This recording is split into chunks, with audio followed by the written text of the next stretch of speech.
rasa syukur kepada Tuhan Yang Maha Kuasa dengan adanya hari ini, hari di mana aku bisa melewati berbagai macam perjalanan yang begitu indah saat melahirkan kemarin. Telah lahir ya putri ketiga kami, berjenis kelamin perempuan pada tanggal 2 Desember 2024 pada jam 9.30 malam dengan proses lahir normal, dengan didampingi oleh suami yang luar biasa.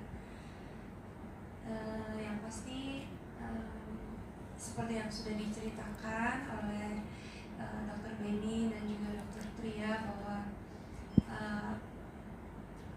kelahiran kali ini mungkin ada beberapa satu dan lain hal yang bikin aku dan suamiku kita harus stay di rumah sakit sampai 8 hari.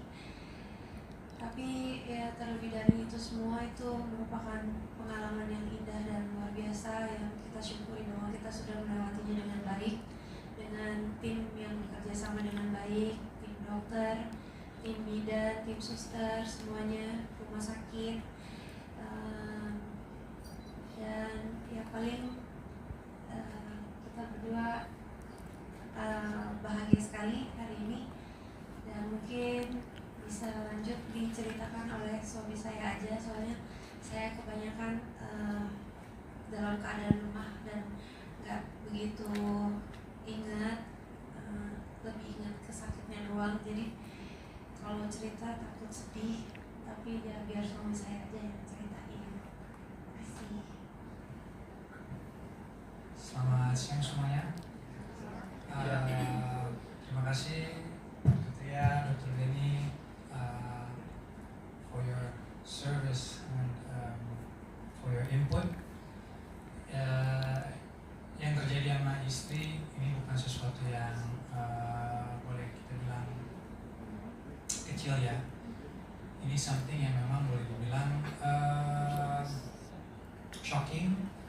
Tapi balik lagi, thank you Lord Jesus, everything is fine. With the grace of Dr. Tria and Dr. Benny yang Tuhan pakai untuk bantu istri saya pulih, dan of course untuk istriku yang sangat kuat yang bisa melewati proses ini semua. Nggak bisa ngomong. Ya, mungkin langsung aja ke Q&A ya, lebih jelas aja. Oke, sesuai request biar Vincent yang mau tanya apa Pak? Ya Mbak, silakan.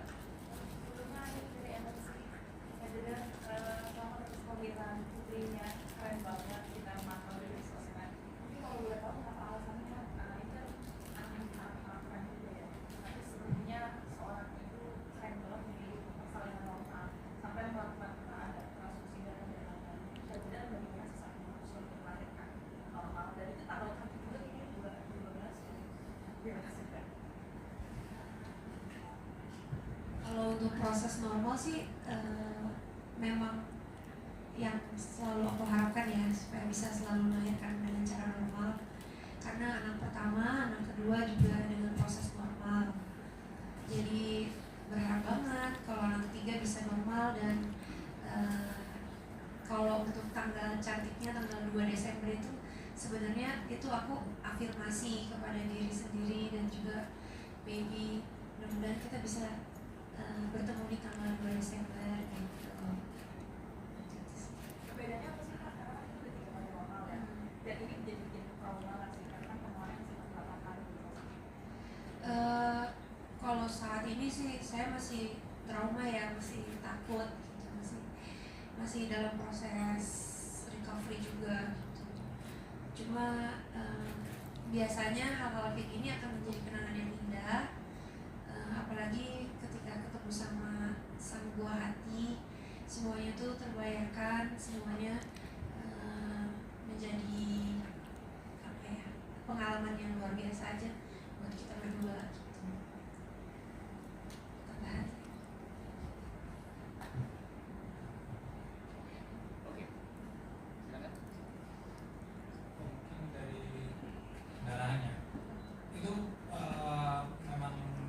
proses untuk pulih memang harus ada transfusi darah, karena memang saat melahirkan itu kan banyak darah yang keluar. Jadi itu bukan karena buat boost sistemnya, bukan, cuma itu memang proses untuk pulihnya. Ini kan berarti habis melahirkan ibu yang berpisah dengan anak dan ibu menyusui dan lain-lain.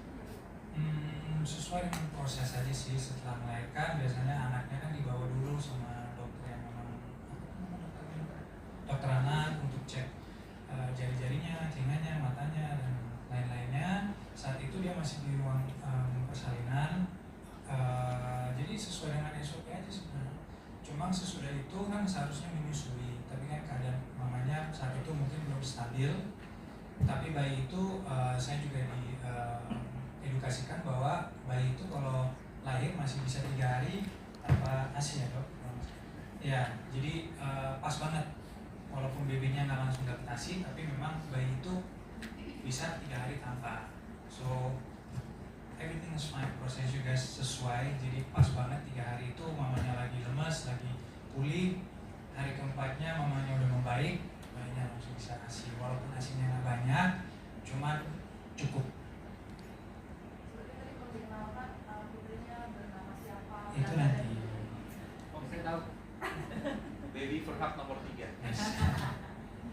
Oke. Ada pertanyaan lagi? Mungkin bisa diinfokan berat tinggi Berat dan tinggi lain-lain. badannya mungkin kan. Tidak usah nama gitu lah, tapi informasi.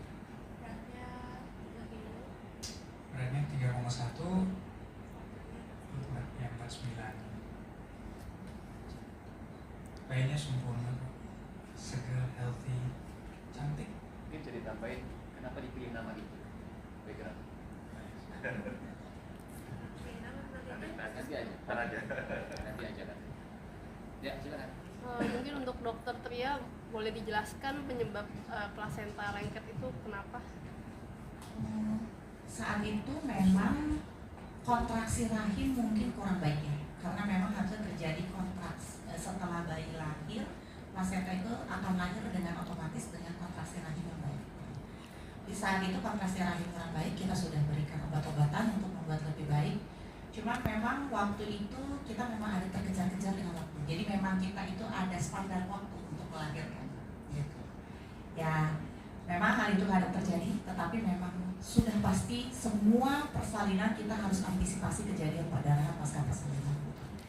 Memang tadi saya bilang terjadi 1-5 di antara 100 persalinan dan tetap semua harus tetap kita antisipasi. Kadang-kadang persalinan anak pertama nggak ada resiko apapun bisa terjadi perdarahan.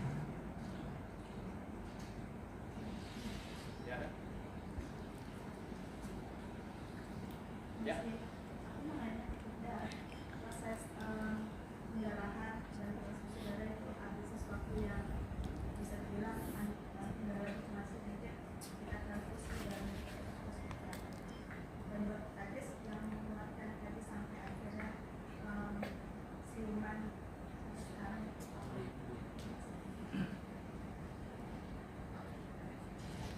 Jadi sebenarnya kalau kita transfusi, semua darah itu sudah diperiksa di PMI. Jadi kita melewati proses namanya cross matching.